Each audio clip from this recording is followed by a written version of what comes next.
Hi, everyone. Welcome to our forum tonight. And at this point, Matt, if you would take over admitting people, would be great. So I am Rachel Polliner of Progressive West Roxbury Roslindale. I want to thank our partner groups tonight. Ward 19 Democratic Committee, Nikki Kong will be asking some of the questions. West Roxbury Bikes has been a partner. Maya Gray will be asking some of the questions. And the Ward 20 Democratic Committee has been a partner on this also. A few notes about the election and tonight's format. September 12th is a preliminary, not a primary. So one of tonight's candidates will be eliminated. Two will proceed to the November election. We've been hearing some confusion about that. If you're here tonight, you likely already believe that every election is important. We certainly agree. We want to emphasize that. Boston faces new and ongoing challenges that call for creativity and urgency. We are increasingly diverse, no longer a majority white city, which calls for expanding traditional modes of listening for needs, finding solutions, and serving people. JP Progressives and several partner organizations held a forum a couple of weeks ago that covered a lot of issues. You can find it on YouTube. We encourage you to watch it. I will post a link to it in the chat box when Nikki takes over the questioning. Also, the Boston chapters of Progressive Mass sent out a questionnaire, multi-issue as usual, to all the candidates, and we sent reminders if we didn't get responses. Timelines this year were delayed because of redistricting. Therefore, we too extended the deadline so candidates who made it onto the ballot would still have a chance. All responses submitted are posted on the Progressive Mass website. I'll post a link to those also. Once all the questionnaires are posted, we don't allow any others, since of course anybody else could study and paraphrase answers. All right. Because we've studied all the other sources of questions, or those particular sources of questions anyway, we're not taking new questions tonight. Therefore, we've limited the chat box, and we've also limited it because of such rampant harassment this year. If you have additional questions, no doubt you will. We encourage you to check the questionnaires, JPP's forum, and call the candidates yourself. Please don't use the raise hand function, which I tried to disable, but it might still be there, because all that's going to do is make the face boxes jump around. So we really don't want any distractions.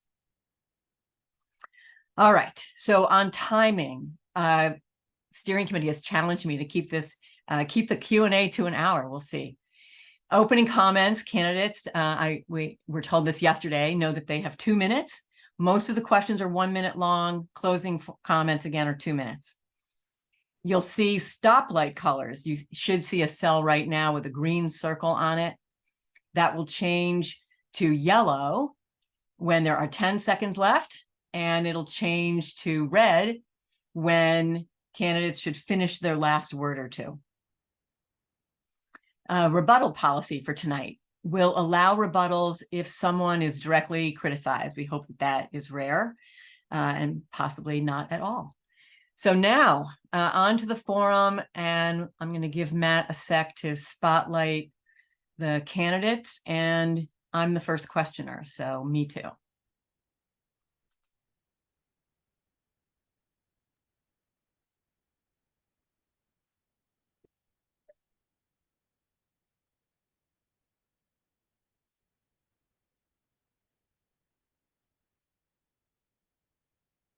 Matt, is that working? Yep, should be all set. Must be wrong in my view. No. Is there something we should click on to make sure we're seeing the spotlight view? The top right, it says view. You'll probably want it to be under speaker. I am, and only you are showing up.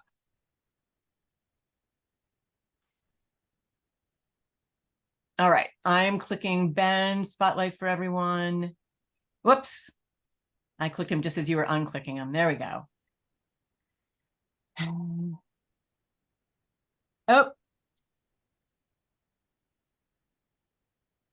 there. A note to the candidates: if you unmute yourself, we have to allow you to if you mute yourself, we have to allow you to unmute again. So we'll do our best. All right. In that case, I am going to ask the first question, aren't I? Hold that thought. Okay. The first set of questions. Oh, no, I'm letting you do opening statements. What am I talking about? Okay. First up is Will. You have 2 minutes, your opening statement. Thank you. And thank you to West Roxbury Progressives and all the other host organizations for putting this together. And thank you everyone for coming out tonight to listen to us speak about our vision for District 6. My name is William King, and I'm running to be your next District 6 City Councilor. I'm a lifelong Boston resident, BPS grad, attending the Charles Sumner, the Patrick Linden, and graduating from Tech Boston Academy. My wife and I, we live here in West Roxbury. And when I graduated high school, I started working for BPS at Tech Boston Academy.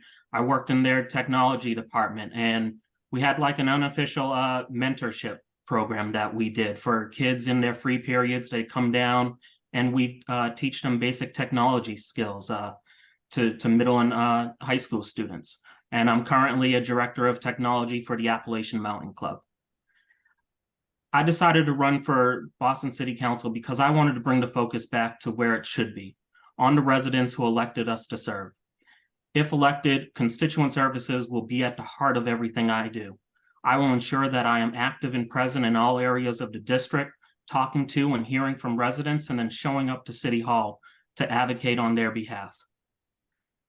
I know that our communities face real issues that need to be addressed, and we've got to work together to address those issues. We may not always agree, but we can always find common ground to deliver actual results.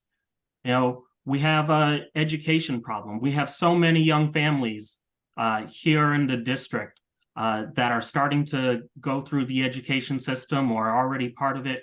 And we need to be doing a better job of educating our youth, preparing them for college. You know, so many kids graduate from BPS and then go into college and have to take remedial math and English classes. We need to be doing a better job, but at the same time, recognize that college isn't for everybody, and we need to create more pathways to the workforce through vocational and VOTEC programs in high schools. And yeah, my time. All right. Ben, you are next. Hi, my name is Ben Weber. I'm running for Boston City Council here in District 6. I have lived in Jamaica Plain with my wife for 15 years. We've raised 2 kids here. They're both been in Boston Public Schools the entire time. My son goes to the Boston Arts Academy now. My daughter is going to 6th grade at the Curley, and we've lived and seen firsthand, you know, how Boston Public Schools works and how it doesn't work. We've seen how kids make it to 5th and 6th grade without basic math and reading skills. My son was denied an IEP when he was diagnosed with autism. I want a Boston public school system that works for everyone in the city.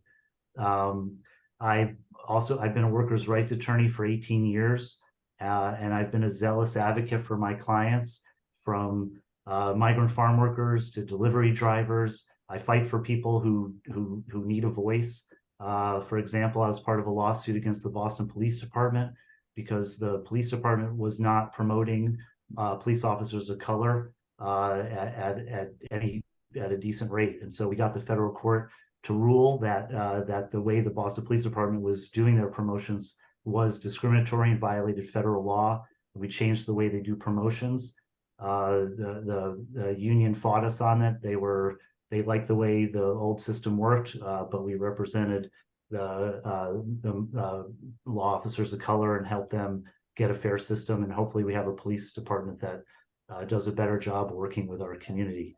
You know, in addition to education, We have a housing crisis here in the city. We need to do more to both allow people to stay in their homes and afford the rents. And we need to make sure we construct affordable housing for people, especially close to public transportation. I'm running because I want a city council that works and that advocates for the people in District 6. I think my skills that I've gained as an attorney will help us do that. Thank you. All right, and Kendra Lara. Thank you so much, Rachel, and thank you to the West Roxbury-Rosendale Progressives, Ward 19, Ward 20, and all the rest of the sponsors for today's debate.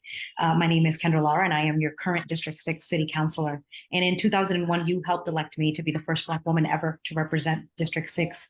And that was marking a period of growing progressive power here in the city of Boston. And since then, I've worked tirelessly to make sure that I'm making good on that promise. As we've seen for the past few years, political conditions have been shifting all across the country. And right here in Boston, communities have been responding to this moment of increased uncertainty by launching mutual aid networks and other self-organized volunteer responses.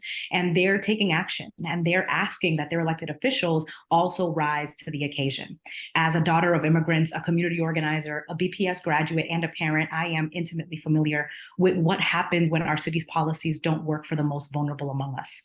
Those who are struggling the most get left behind or pushed out. And it's really putting our city at risk to lose what makes it so special, all of us. Currently, what we see is that the growing progressive bloc on the Boston City Council is working really hard to ensure that our policies are both visionary and pragmatic so that we can create racially equitable solutions that benefit us all by focusing on systems change and nurturing a more participatory democracy. Since 2021, I've secured $94 million in new investments for District 6, including $22 million for a brand new state-of-the-art library in Eggleston Square and $6 million for the city's youth jobs program expansion. As the chair of the Committee on Housing and Community Development, I've worked to strengthen the city's inclusionary development policy. And as the chair of the Committee of Environmental Justice, Resiliency, and Parks, I've introduced legislation to protect and expand our tree canopy. We have accomplished so much together, and there's still so much work to do, which means that this September there is a lot to fight for, and I hope that I can count on your vote. Thank you. Okay, and keep your keep yourself unmuted, yes, because you're up next. So this next one is stays at 2 minutes, 2 minutes max. You don't have to use it all. But we have one question for each of you with no responses.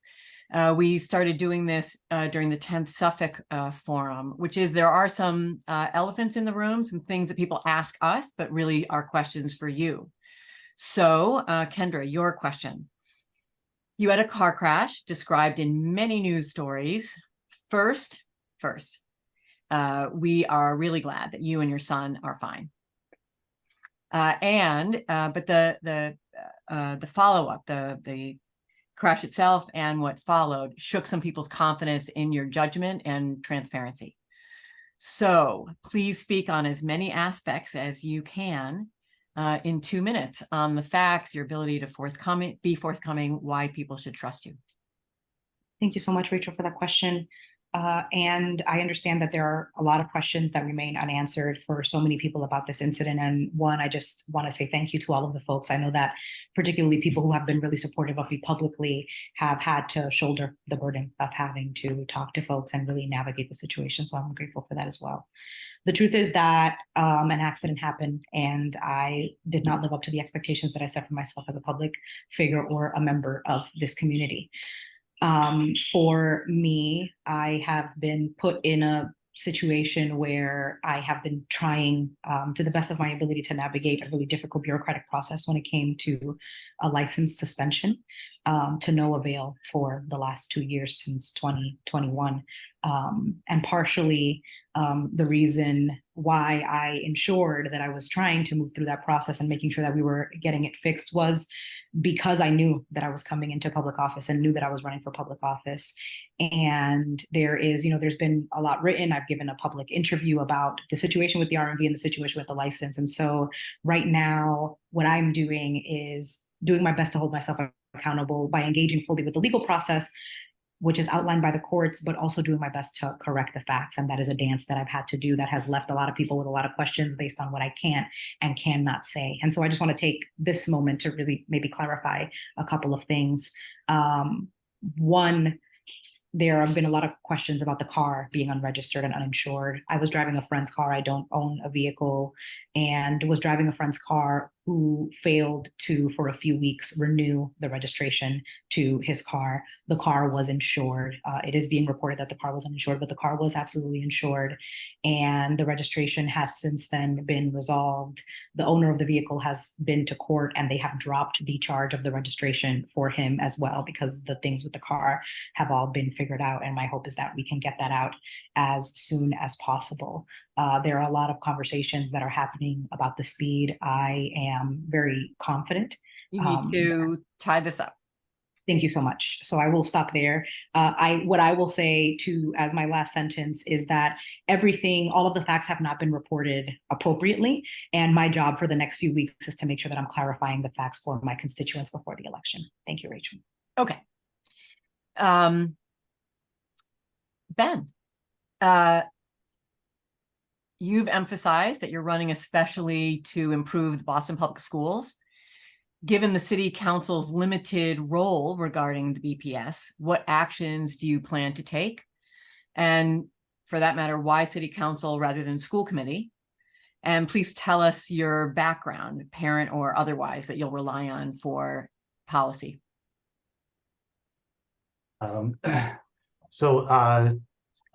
My background, starting with that, both my kids went to the Mission Hill School, which was shut down last year.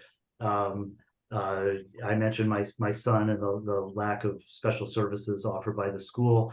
Part of the problem, I think that the teachers working in the school were working as hard as they could. BPS came along and saw problems, and rather than solve them, they the last week of August 2021, they suspended the 2 principals and almost all the 5th and 6th grade teachers. So we went into the school year without leadership, and we thought BPS would come in and provide a principal and at least hire some permanent teachers. They didn't do that. They left us for a whole year without a principal and without certified full-time teachers in 5th and 6th grade, and then waited a whole year, BPS did, and then closed the school. So I want BPS that's held accountable, makes decisions that are in the best interest of the students.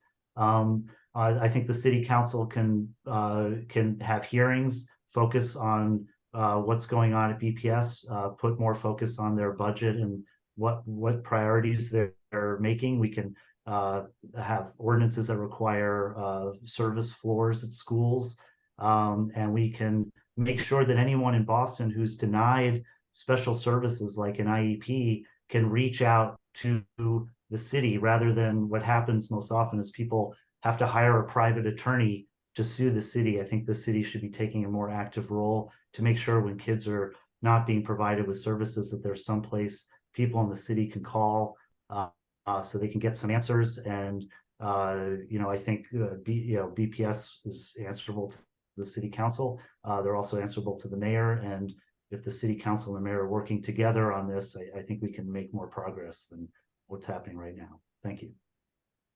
All right, William. Political contributions show patterns that vary candidate to candidate. They are public information, so everyone can see, right? That's part of the point. You've told some of us you're progressive, but there are patterns in your donors. So this is an opportunity for you to clarify what drew people to you and what positions you would take if elected. In particular, we're seeing patterns having to do with state takeovers of schools, charter school suspension, anti-road design. You've got some Republicans, some vocal conservatives, and the most conservative counselors held a fundraiser for you. So what should we understand from that fundraising? Thanks for the question, Rachel. So I would like to clear everything up. I am a Democrat, a proud Democrat, always have been a Democrat, and always will be a Democrat. I do have progressive values, but at the end of the day, the job of a city councilor is to represent everybody, regardless of their political background. And, I'm someone who believes that this job is about building relationships, because you got to work with everybody.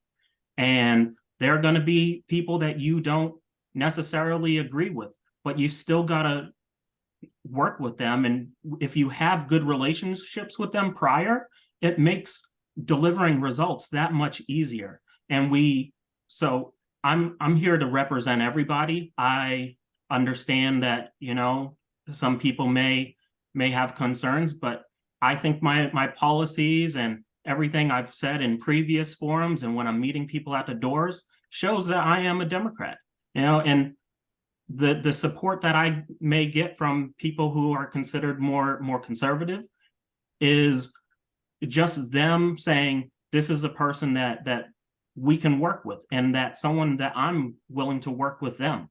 And, so it's more of just, making sure that we have a counselor that is delivering results, working with everybody, and, not saying like, oh, we don't agree on this, so let's not talk anymore. Because if we do that, we're not making any progress. So yeah, I hope that past forums and people who have spoken to me, and tonight people get to know me and hear my ideas and my vision for District 6, and realize that I am in fact a Democrat that shares progressive values, and I just want to do right for this district and deliver results. Thank you. Okay. At this point, we're going to shift to questions for all three candidates, allowing 1 minute answers for a while now. There's only a couple of yes, no questions. They're a ways from now. So everything's a minute. And I will post the questions in the chat box as we go. Each issue category has a different candidate order, but the same order within that category. And I'm now handing off to Nikki to ask the next several questions. Thanks, Rachel. Just to reiterate, these are 1 minute. The next set of questions are on governance. So Councillor Kendra has been on the council for 2 years now, and William and Ben, you've both been studying and commenting about the council this summer.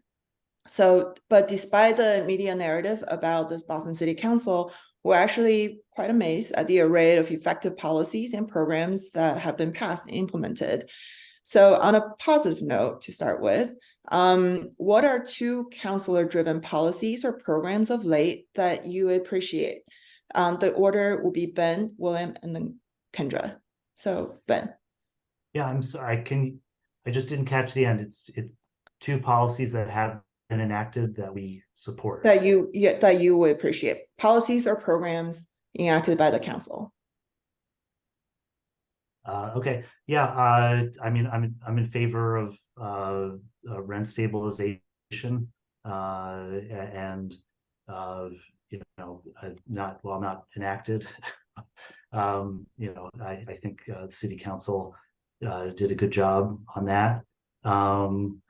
And in terms of other things, I'm trying to think. I think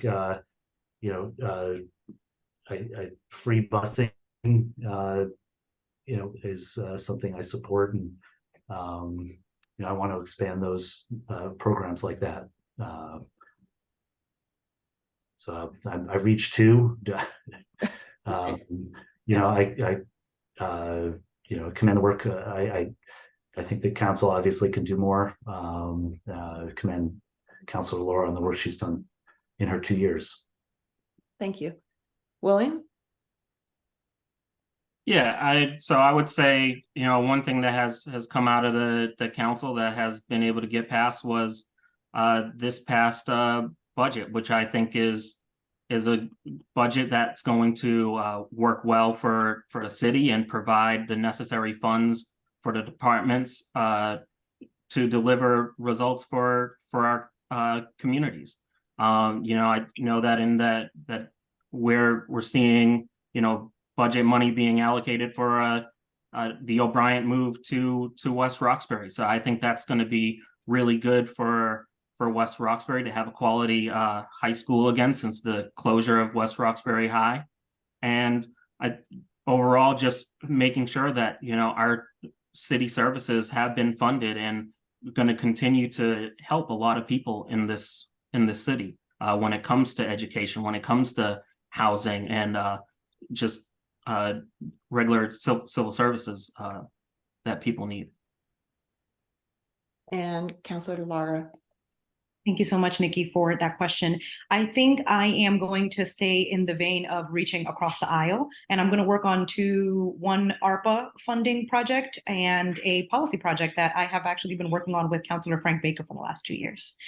So Councilor Baker and I, in spite of all of our differences, are very much people that think that city jobs should go to city people. And so when we were making decisions about ARPA funding, Councilor Baker, myself, and Councilor Bach got together to invest $3 million in building the city's own internal compost infrastructure. A lot of you might be familiar with the composting expansion that we've had here in the city. A lot of that is contracted out. Bringing that in-house to the city really allows us to hire people from the city and create jobs for our constituents. And that is an issue that Councilor Baker, myself, and Councilor Bach worked on. The second project that has just been myself and Councilor Baker, for the last 2 years, we have been working on a policy platform to revive the taxi industry. And this actually came out of a conversation with a constituent here in West Roxbury, where her husband had owned a couple of medallions and was basically underwater because of it. So Councilor Baker and I have held multiple hearings and are working on a policy platform to change Rule 403 and increase support for taxi drivers in the city. Thank you. Thank you. Keeping with the same order, all three of you are running for an office that can bring a huge amount of change to Boston. Some recent councilors who have been effective had experience living in other cities, such as Mayor Wu and Ayanna Pressley, or study other cities to find good ideas like Rob Consalvo or Matt O'Malley. So what is a policy or program from another city that you like to see here in Boston? So Ben goes first. Sure. Yeah, I've lived in several different cities. I lived for 6 years in New York City, where I met my wife. We both went to graduate school in Iowa City, and we both lived for a couple of years in Nashville, where I spent 2 years representing migrant farm workers in the Mississippi Delta. Something that is part of a plan. There was something called the Plan of Nashville, where they tried to have zoning to have more continuous neighborhoods, and there was if you go from the center of Nashville at Ryman Auditorium to about 2 miles to the west, where Vanderbilt is, you walk under a highway, you walk past auto dealerships and abandoned lots, and the idea was to try to connect these neighborhoods. I think in West Roxbury on Center Street, you've got an abandoned lot next to a CVS parking lot, next to a Walgreens parking lot. Those areas need to be walkable and connected in a way that makes sense for people in the neighborhood. Thanks. William? Yeah, I really like how some of our neighboring cities and towns do schools, like the facilities. Upgrading our school facilities so that kids are learning in a comfortable environment. Getting better school lunches, cafeterias that have salad bars and have promoting more healthy eating, and it's just working on getting more STEAM programs, with that in STEM with incorporating arts. So yeah, I'd like to see some of our school buildings look like those in some of our neighboring cities and towns. Thanks. And Councilor Lara? Thank you so much. I am going to use 2 examples that are super front of mind because our office has been moving them forward. For the last 2 months, I have met with over a half a dozen cities across the country, both their mayors and their city councils, all cities who have implemented and restored the right to vote in municipal elections for non-citizens who have legal status. That is what I delivered my maiden speech on the Boston City Council. And for the last 2 months, we've been meeting with numerous other cities across the country who have already implemented this to inform our policy here in the city of Boston. In addition to that, we've been working with a statewide coalition and also in conversations with other cities like North Dakota to look at what a municipal bank in the city of Boston would look like as well. Those are two that I think are really salient to me. But in addition to that, as the chair of the Parks Committee, we've been having conversations about using city-owned land for off-leash dog parks. And we've really been looking at Brookline as an example of how we can share green space in the city. Thank you. Thanks. Keeping the same order still, another question on governance.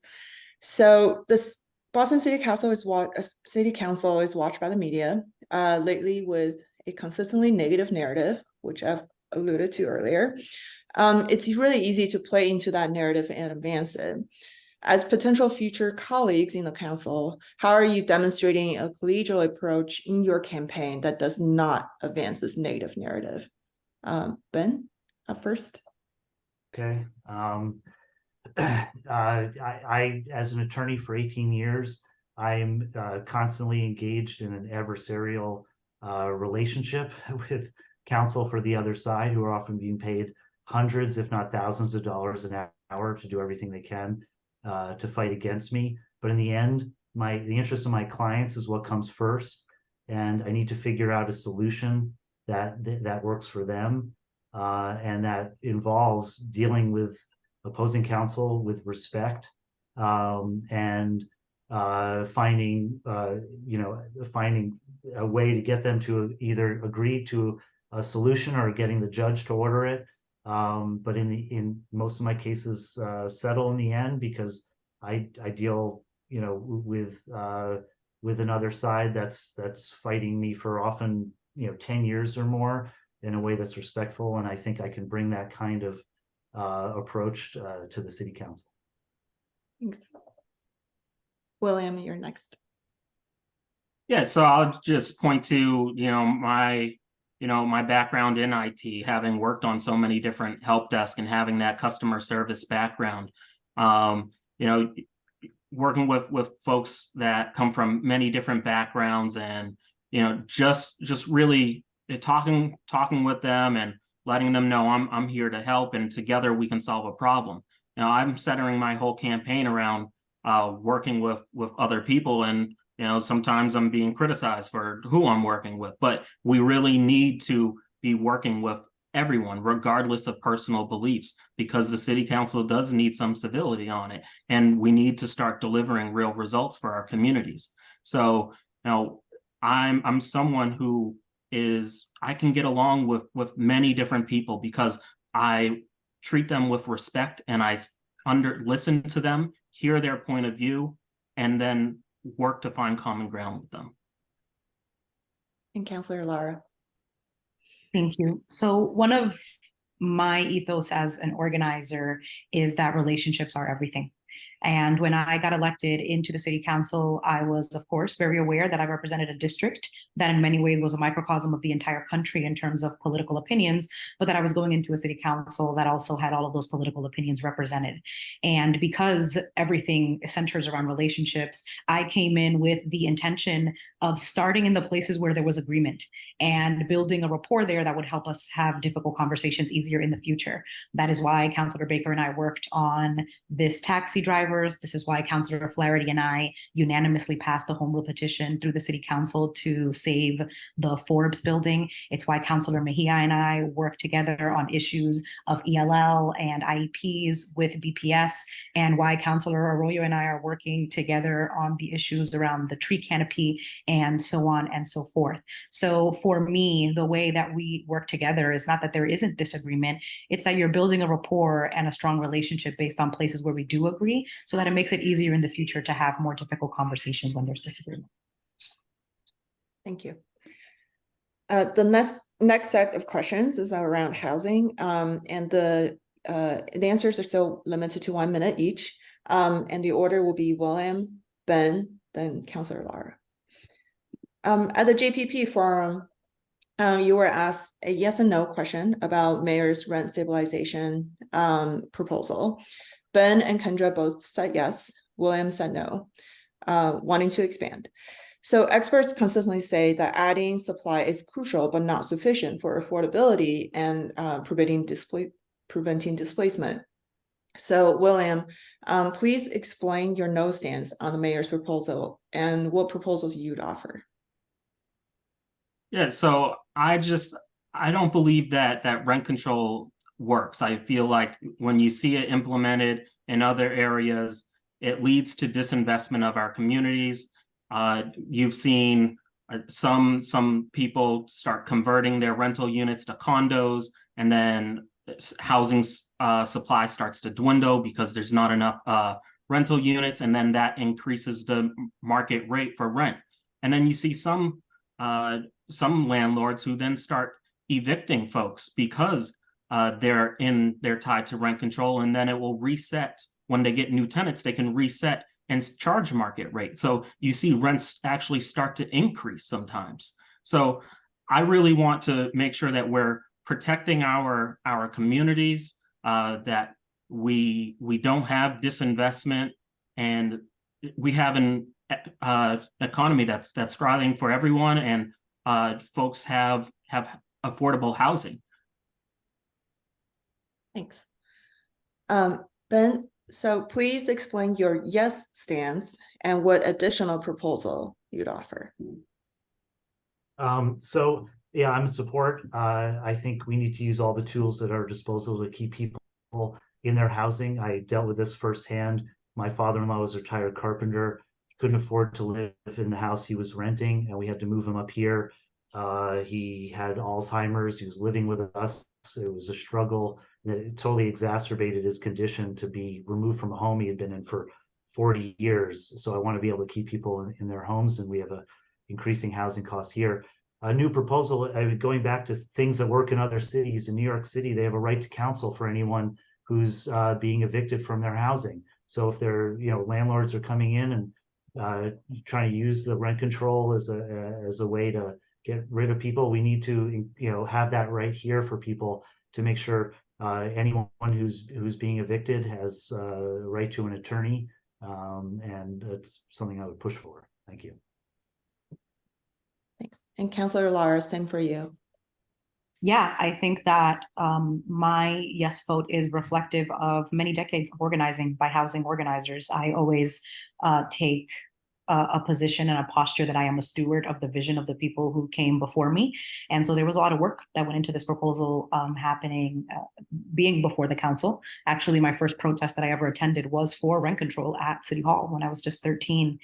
And so this has been going on for a really long time. And the reason why I support it, it's because although the headlines and, the special interest might be presented as something, it puts a cap on the amount of rent that people can charge. If we have just cause eviction, it prevents people from evicting people without just cause so that they can then raise the rent. Right to counsel is something that we certainly want to work for to make sure that is included there. It also has numerous exceptions, not only for small landlords, but also for new construction.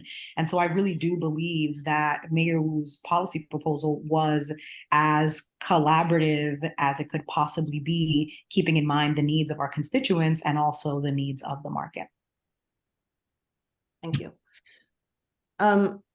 Last question I'm going to ask around housing is, several questions have come up in other forums about it, but tonight we wanted to specifically address the neighborhood of West Roxbury, which has highest percentage of residents over 60 in the city. So what are your ideas about elder housing and supportive housing for adults of any age? William, you can go first. Yeah, so I think that we need to be doing everything we can to make sure that, the elderly, our seniors aren't being displaced, and, we need to be working on creating more affordable housing for our seniors so that, they're not stuck in, sometimes they're in their single family homes and they can't downsize because they're at fear of being priced out and being displaced from the community, and we want them to stay here. We need to be building more housing and make sure that it's affordable to our seniors so that they have a place to go and stay. I talk to so many residents while I'm on the doors, and you know they want their grandparents and their parents to stay here in the district, in the city. Ben? Yeah, I mean, there's a couple things. We want people to be able to stay in their housing, but certainly West Roxbury needs a senior center. People need a place to go and interact. We want people to be social. But you know, we also need to make sure that they can get out, and I think we need to do a lot better job with our public transportation. You know, it might be okay for me to stand outside for half an hour waiting for a bus, but you know, we don't want when people can't drive safely anymore, which, you know, might take away the keys from my mom soon. You know, we want to make sure they have access to, you know, a well-functioning public transportation system. And I spoke to some people at the snow place across from the Arboretum, and they have no way to get to West Roxbury, JP, Forest Hills. You know, we need to make sure that seniors have, you know, frequent buses and more access to transportation, whether it's just a shuttle going from JP to West Roxbury to help them get out. Thanks. And Kendra? Thank you, Nikki. And just to clarify, this is a question about senior housing. Yes. Okay, so there are a couple of things. One, District 6 has the highest concentration of seniors in the entire city, right? That's one. And so we really are saturated more than any other district in the city of Boston. The second thing that I think is important when we're having this conversation is that West Roxbury has the highest concentration of single family homes in the entire city, but also has less than 1% of the affordable housing in the city. And so when you look and consider that people are retiring, that they are downsizing, that they want to pass on their homes to their families, but they want to stay close to the grandchildren, there isn't really anywhere to go. And so there are two ways that our office has been working on ensuring that we're securing senior housing. One is obviously through the inclusionary development policy and making sure that we are building more affordable housing everywhere in the city, not just in other neighborhoods, but that West Roxbury is also getting some of that affordable housing, and not just rental units, but also home ownership. And condos, so that people who want to buy can also go there. And the second one is the additional dwelling unit program 2.0, which now is allowing people to build an additional dwelling unit attached to their home, so that their parents can live there and stay close to the house. And so those are two things that our office has been championing. Great. I will stop there and hand it off to Maya Gray of West Roxbury Bikes. Good evening. It's nice to be here, and I'm happy to have you all here. Thank you. I'm representing West Roxbury Bikes, and we have some questions on transit for you. And we'd like you to answer in the order Kendra, William, and Ben, in that order. And our first question is, with the Center Street Safety Project moving forward, what do you see as the next priorities for vulnerable road users, people walking, using wheelchairs, and biking in Center Street? And in District 6, sorry. Yes. Okay, Kendra. Kendra, you can. She's on mute, and I think the administrator. There you go. Thank you. Sorry, I might mute myself eventually because my kid is in his bedroom and being very loud playing on his trampoline. So excuse the dinner time chaos here. So there are two things. For me, it's one, when you talk about vulnerable users, you're talking about children, you're talking about families, you're talking about seniors, you're talking about pedestrians, you're talking about cyclists. And so when we're looking at the Center Street redesign, I don't want us to look at it in a vacuum. I want us to look at how do we make all of our streets safer for vulnerable users? How are we ensuring that every sidewalk has a ramp? How are we ensuring that there's a crosswalk at every corner? Last year, we actually brought Chief Yasha, the Chief of Streets, down to West Roxbury with his team for a safety walk on Washington Street in West Roxbury, because the neighbors there were calling our office, really complaining about the speed and how unsafe Washington Street was. And in that walk, we realized that there was a bus stop across the street, but no crosswalk, that there was a bus stop, but not a place for seniors to sit. There was so much that we noticed about how the road on Washington Street is designed. And so we often talk about Center Street, but there are so many roads in the district that are unsafe that really need love if we want to make sure that we're making them safe as possible for vulnerable users. Thank you. Okay, William. Yeah, so I think that we want to make sure that all of our streets are safe for everyone, for our seniors, for our walkers, for our bicyclists. So I think we need to be looking at different infrastructure changes on certain roads that make sense. Making sure that we have a curb bump out so that seniors getting off of a bus can step right onto the curb and not onto a street. Make sure that we have crosswalks in the places that we need them, and we have more pedestrian controlled stoplights. I'd like to. I'm a big fan of speed humps where we can put them. I understand they sometimes cause an issue for plows, but they really slow down cars and make it safer for folks crossing streets and you know, our bikers and so yeah, I think that we definitely we need to continue to look at how we make our streets safer for vulnerable people in the district. And yeah.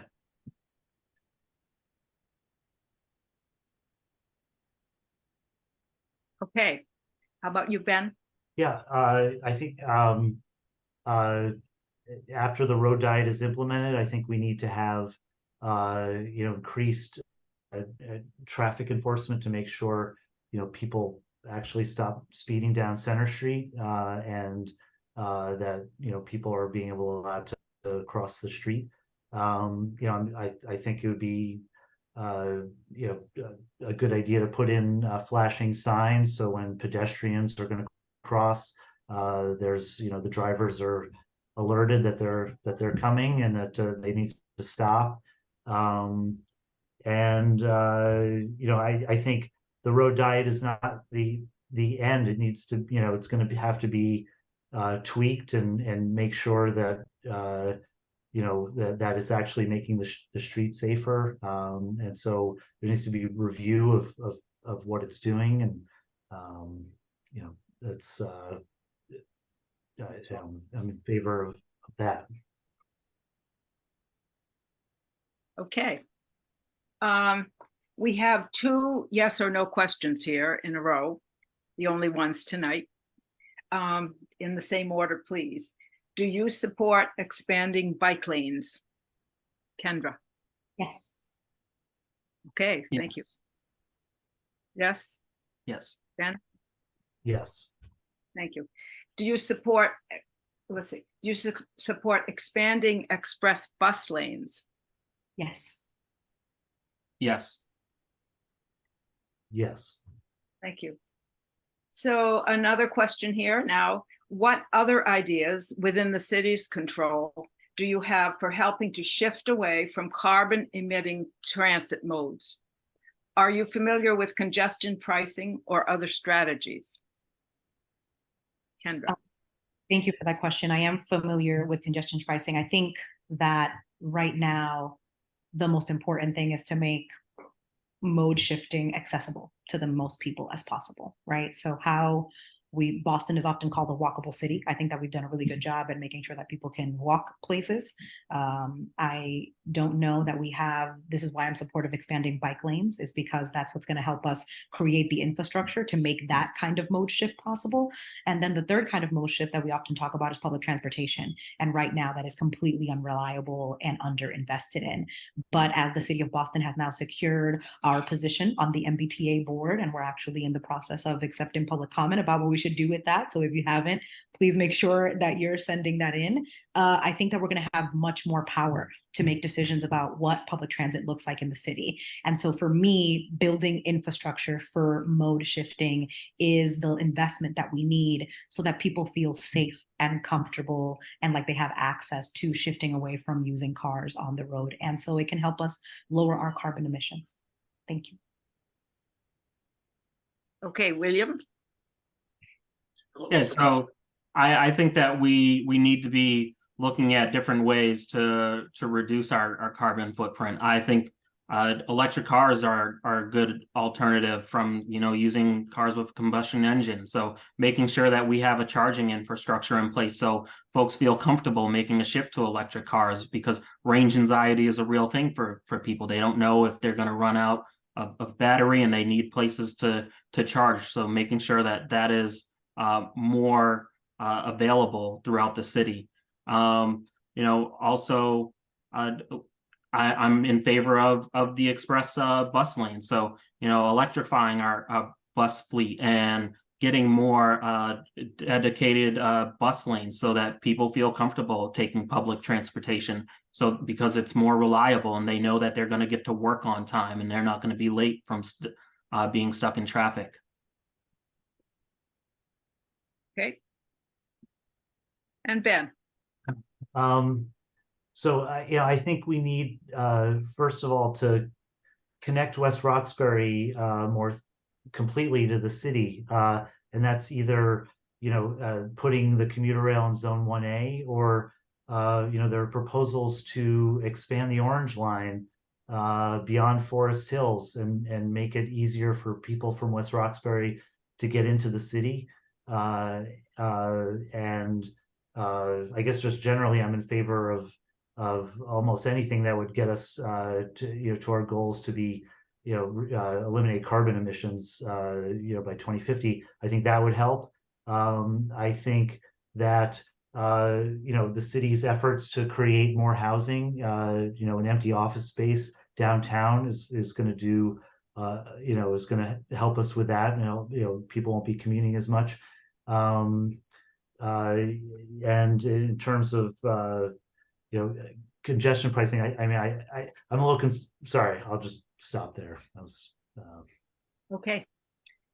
Our next category after transit that we're going to ask some questions about is the policing issue. So there was an intentional decision to remove school safety officers in an effort to reduce interactions with police, which have been shown to have a negative impact on academic performance, especially for Black and Latino students. Do you support the current memorandum of understanding between BPS and the BPD? And what are your ideas for fostering safe learning environments? We're starting with Ben, we'll move to Kendra, and then William. okay. Yes, I think we don't want police officers in our schools if we can help it. But at the same time, I'm in favor of having a plan in place where there's people who are ready to respond. My kids have been in BPS, between the two of them, for almost 20 years at this point. In my experience with BPS, there have been safety issues that have come up, but it hasn't been a problem. That's including at Mission Hill School and the Boston Arts Academy, which was in a building with the Cash School for a year. I think I wasn't hearing concerns from the staff that there were, that this was something we needed to change, and that, I'm in favor of, where we're going with it. Okay. Next, we have Kendra. Unmute. Need to unmute. Thank you. So I want to just take a quick couple of seconds to say that the memorandum of understanding between the Boston Public Schools and BPD right now, it's just a codification of what the processes already are. And so there aren't any new agreements that BPS or the Boston Police Department are coming to in this moment. It's just that one of the things that we know is that when you leave too much up to discretion, it makes space for bias. And so we wanted to make sure that we were codifying what the relationship between BPS and the Boston Police Department is, and under what circumstances do you call police officers officers into the school. I'm absolutely in support of ensuring that we do not have armed law enforcement officers inside of our Boston Public Schools. And one of the things that was made very evident to me while we were having this conversation on the city council is that every school community has a different need. And so what I'm supportive of in terms of fostering safe learning environment is that there are school community specific safety plans that are in place so that every school community in partnership with students and parents can come up with what safety looks like for them in their community and people feel like they have agency and decision making about what they're signing up for when they go into their educational spaces. Thank you. And William? Yeah, so I think school safety is incredibly important. I talk to a lot of parents on the doors, and one thing they say is, you know, they are concerned about the safety of their kids. And that's a real issue because no one should send kids to school thinking that, you know, they may be harmed. You know, we want to make sure that our kids and that our, you know, our teachers and faculty are safe in schools. You know, I am not supportive of having armed officers in a building. I think a gun in any situation, regardless of who has it, makes that environment less safe. But we do need to be looking at ways to make sure that we are keeping our kids and teachers safe, because you know, over the last year we've seen numerous incidents happen in schools regarding firearms and other violence, and we need to make sure that we're doing everything we can to combat that. Okay. And this question, in the JPP forum, you diverged on the use of civilian flaggers for traffic details. Ben and Kendra said yes. William said no. Here's a chance to explain more. Why do you hold your stand? Ben. Well, I think that I want to see police officers get paid for police work, and that you know, I'm in favor of reforming the details, and it doesn't have to be all the situations, but there's definitely some of the details, some of the flaggers where we can have civilian flaggers. I think we can save money and not use you know, the precious resources we have in the Boston Police Department on things like, you know, standing there. And so, you know, I'm in favor of that. I'm in favor of, you know, using social workers and non-police officers to respond to mental health calls. I think there's common sense reforms to the police contract that can happen, that even I think a lot of the people in the police department are in favor of. Kendra. This is an issue that is very near to me, as I am the counselor who has been championing this through the city council since last year. Both the conversation about civilian flaggers and the conversation about the Boston Police Department's contract as a policy document. There are a number of reasons why civilian flaggers are important. One of them is capacity. The Boston Police Department currently doesn't fill just a little bit over 40% on average of their construction details. The reason why that's important is for the second reason, which is safety, because what happens is that we have work all over the city that is happening without details, without people moving traffic, without anybody there to help pedestrians cross the street. And it really makes it that much more dangerous for vulnerable users of our street when there's not covered. The third thing that I think is the most important is that we're always talking about how we need more officers on the street. Construction details actually count for the Boston Police Department's 90-hour limit that they have in their contract. And so what ends up happening is that folks opt in to do construction details, and then sometimes they get to their 90-hour limit, and then their shifts later on in the week need to be filled by other officers who are then also being paid overtime. And so as a counselor, we have fiduciary responsibility over the city's money, and it's a waste of money. And I think that we have to tighten up. Okay. And also in that forum that you had, the JPP forum, you diverged on reallocating some policing funds to prevention and alternative response services. Ben and Kendra said yes. William said no. Please explain. your position. I'm not sure that Ms. Ms. Gray, I had the don't know if option to William answer wanted to weigh in on your first prior question. question. Oh, I'm sorry. Oh, excuse me. I'm so sorry, William. I'm so sorry. No worries at all. You want me to Uh, read the question again? No, I got it. Thank you. So look, I have seen studies where it shows that, you know, surrounding areas are safer with a police presence there.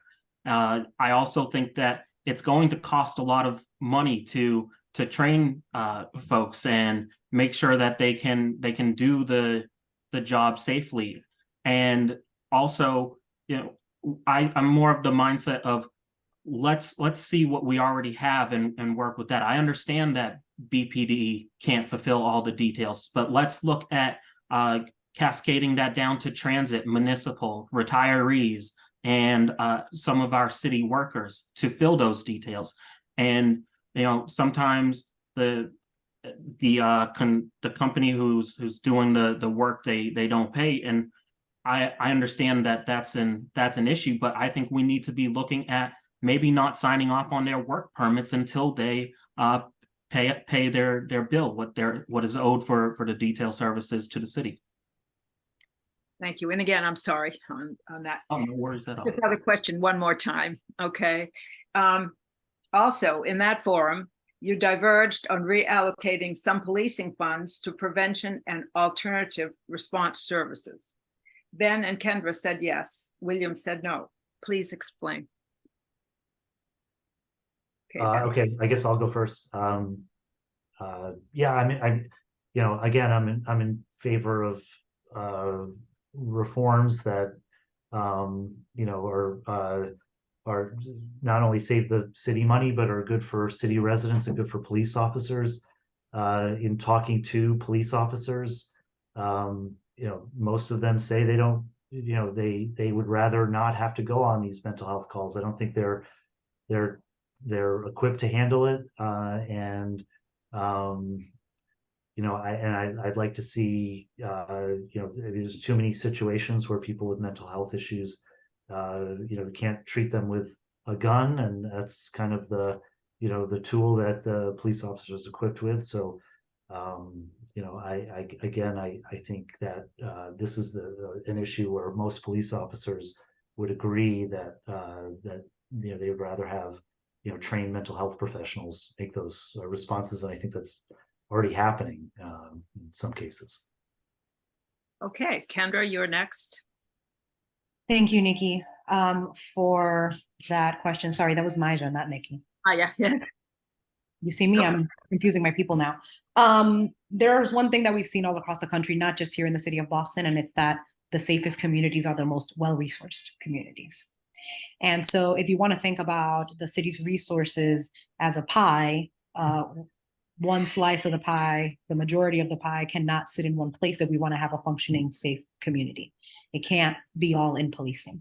It can't all go into one place. We have to ensure that we are funding all of the preventative services that create safe cities, and that requires a sharing of the wealth, which is why I am in support of making sure that we are redistributing funds from the Boston Police Department into preventative measures. I spent 4 years working as a street worker first in Mattapan and then in the South End and Lower Roxbury, where I did direct violence intervention work with young people who were gang involved. And in that work, I got to see face to face what divestment from our communities does to our young people, to their families, and to our communities. And that's why I'm supportive of this. Thank you. Mm-hmm. William. Yeah, so I don't think that I said that I was against you know, other alternatives, prevention alternatives and alternative response. I think that it is definitely needed because there are a lot of instances where, you know, that don't require a police officer to show up, or maybe they're not the best equipped to deal with the situation. What I was against is cutting the police overtime budget, because it puts the city in a hole. You have to pay out overtime regardless. So that has to, if you're taking away funds that were allocated for that, and then you have to go and pay them out for overtime, where are we going to get that money? We never set it aside for overtime. So now we have to start going into other areas of the budget and start pulling to make up for that cost. Okay, thank you for your responses, and I would like to hand this off back to Rachel Polliner from West Rocks Progressives. All right, and there were some requests in the last forum to get a chance to explain those yes, nos, so I hope that helped. Shifting a little bit to community development and some economic issues. This is the last category, and then some closing statements. As a D6 counselor, what ideas do you have to make Center Street, the West Roxbury part in particular, more vibrant as a business district and community space?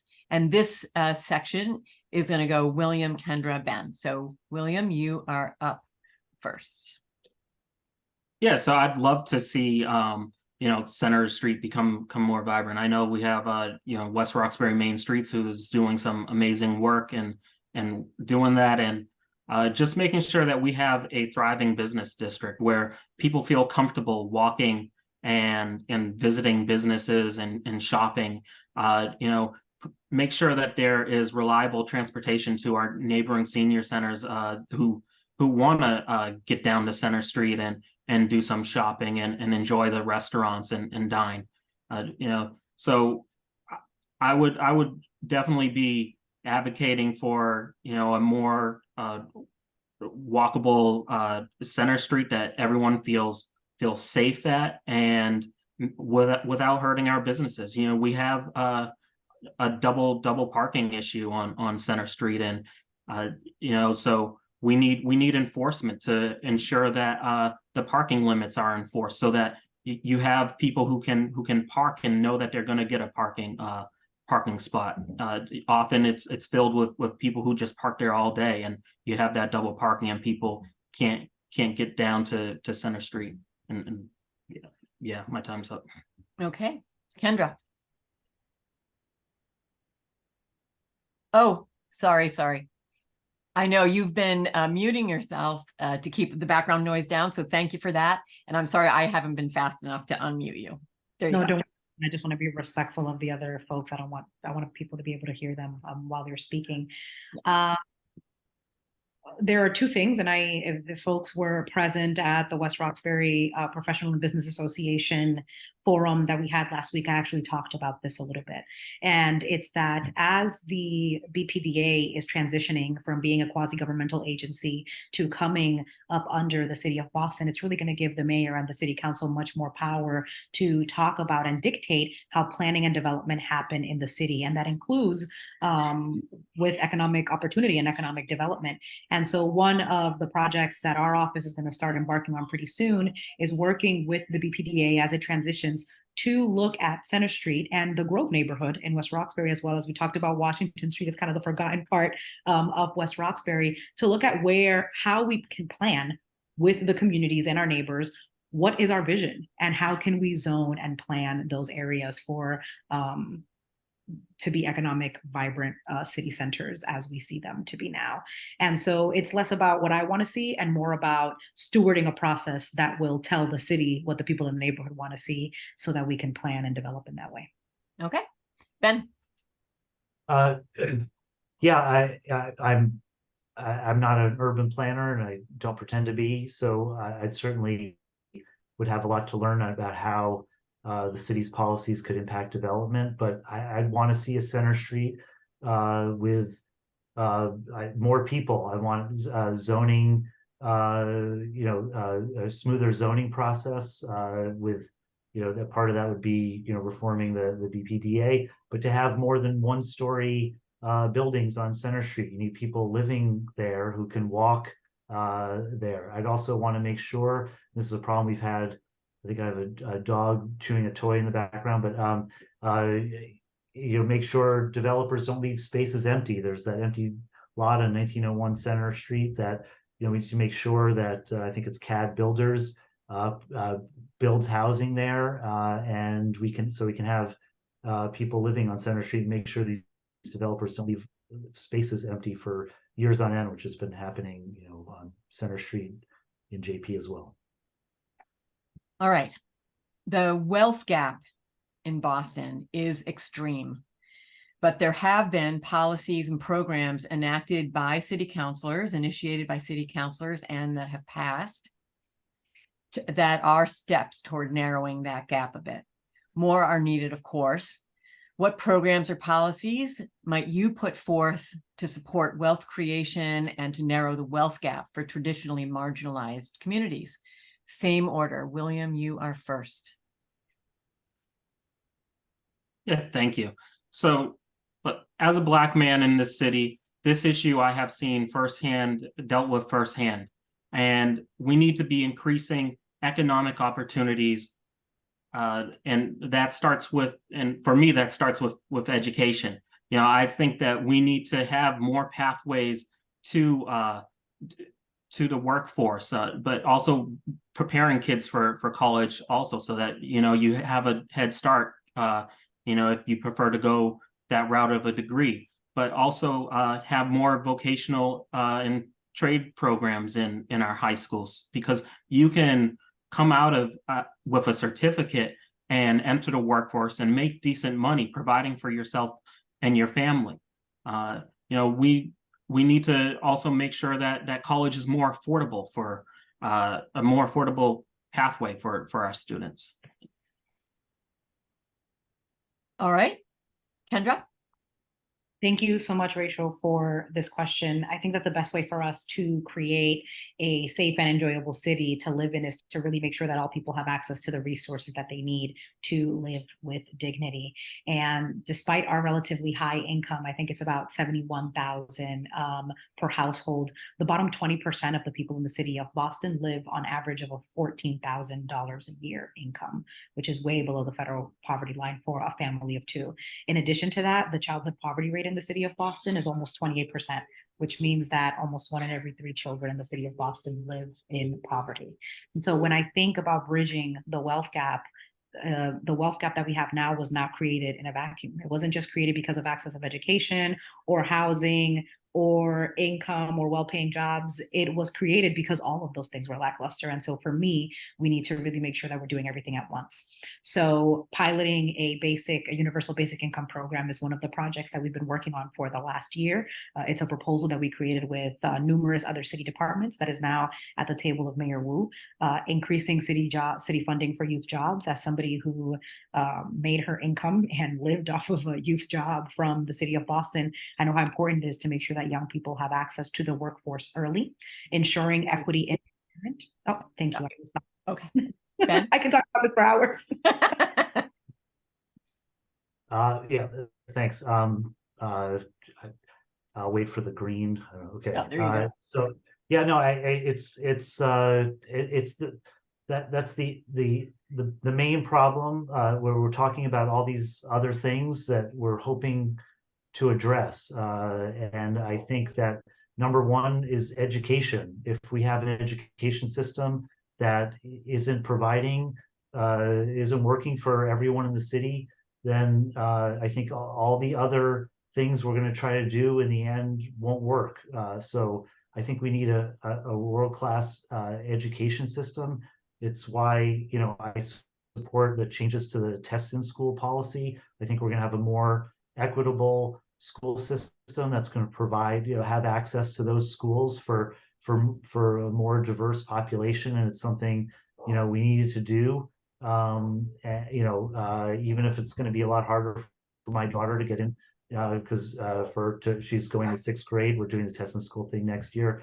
But I want to see the city, solve the problem it's been dealing with since the 1970s. And provide quality schools for everyone in the city. All right, one more question and then some closing statements. So District 6 is changing a lot and includes people with really divergent views on many issues. It's probably true of all districts in the city, but we're talking about District 6. We feel it here, such as the road redesign and access to the exam schools, which have both come up lately. Please give us an example that shows how you have handled polarized situations and when you've shown courage in the face of pushback. Same order. William, you're up first. I mean, one example I think of that on this campaign is I get criticized for certain supporters that I have, and I don't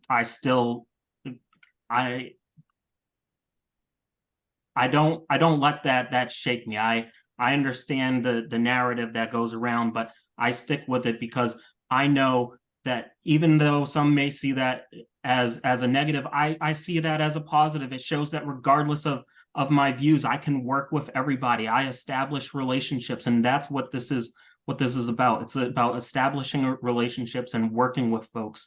And yeah, I'm someone who's going to represent everybody regardless of their views. So I think that, you know, when adversity hits me, I don't falter. I stick to things, and I'm gonna work with everyone. Thank you. Okay, Kendra. Thank you for that question. I think that as a counselor for the last 2 years, that has been very much a theme in terms of really trying to manage divergent views, and also showing courage in the face of pushback. I think one of the most noticeable examples of this for me, particularly as an elected official, was the redesign in West Roxbury specifically. I think that for me, I think that the road redesign has become a proxy issue for progressive forward movement in the city of Boston, and that a lot of real questions and concerns by constituents were being drowned out by a lot of the political discourse that was happening. And so it took a lot of time and a lot of rigor to make sure that we were really cutting through the noise and answering constituent questions and making sure that we were changing the design to make sure that it was being reflective of what people needed. But I think that ultimately, we're talking about a life-saving measure here. And it took a lot of courage to put that target on my back. And, you know, I've been paying for it ever since. But I think that if one less person dies on that street, then it'll be a 2 years well spent as your counselor. Ben. I'm trying to think of a greatest hits of my legal career for 18 years, but we have a case where I represent all the Sleepy's mattress delivery drivers in New Jersey. And when we filed the case originally, the attorney for Sleepy's invited us to his office in New York. We thought we were going to settle the case, and instead we were told, well, you know, look at how big our offices are. We're going to crush you. The federal judge initially agreed with Sleepy's. We had to appeal to the Third Circuit, and we ended up in the New Jersey Supreme Court, which had to rule for the first time on what test to use for who's an employee, who's an independent contractor in New Jersey.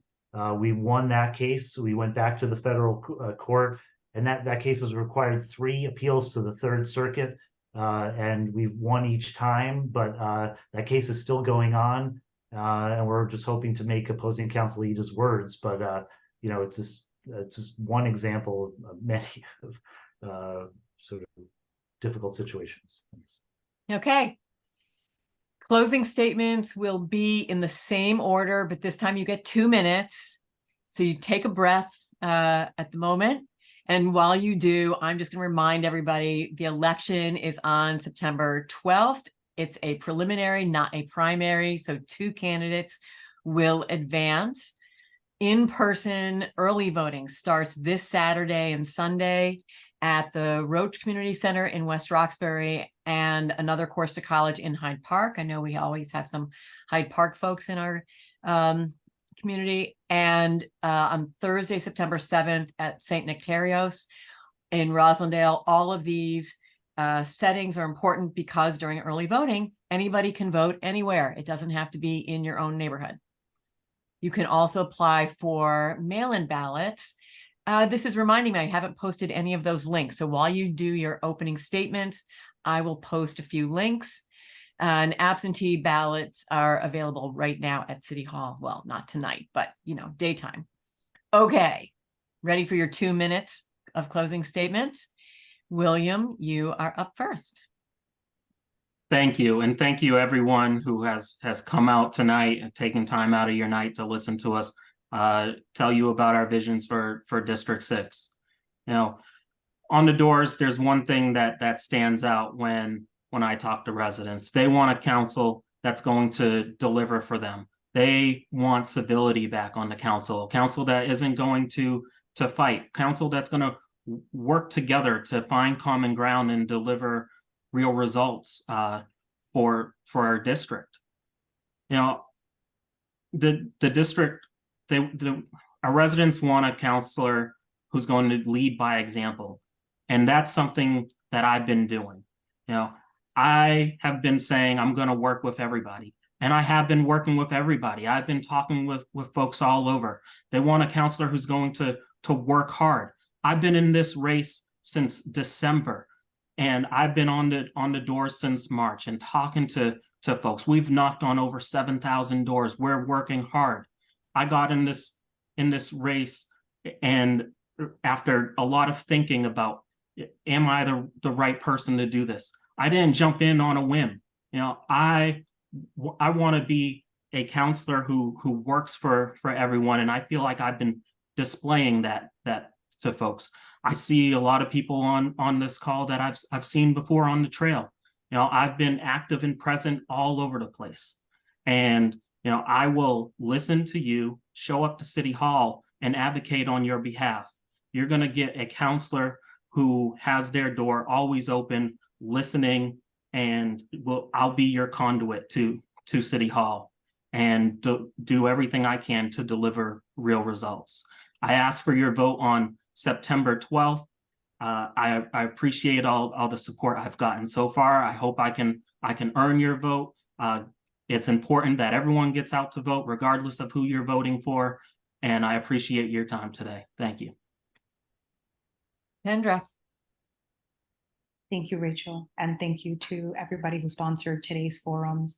The last 2 years for me as your counselor have been nothing less than an absolute miracle.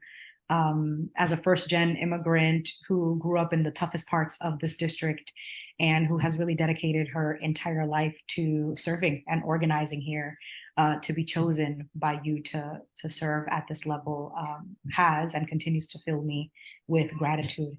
I know that there is a lot of work that I have to do in the next few weeks, both to earn your support and to, in some cases, regain your trust. But my hope is that my worst moment does not overshadow the last 2 years of a perfect progressive voting record and policies that have always centered working people. I feel like I've demonstrated exactly what I do when power is given to me, and that is center the needs of our most vulnerable communities, not just in this district, but all across the city. I am a bridge builder, but I'm not going to build bridges, to xenophobia. I'm not going to build bridges to racism. I'm not going to build bridges to really lack of compassion for people who are struggling in our city. And I will promise to give you civility, but I am not going to be civil in the face of a housing crisis. I'm not going to be civil in the face of food insecurity. And I'm not going to be civil in the face of economic violence that really threatens the most vulnerable members of our community. That has always been the North Star that guides my work and my mandate. My commitment and my effectiveness as your counselor remains the same in spite of everything that has happened in the last few weeks. And so I hope that I can earn your vote and that you give me a chance to show you just what I do when you send me back to City Hall. Thank you. Ben. Okay, yeah, thank you for having me. Last leg of this forum.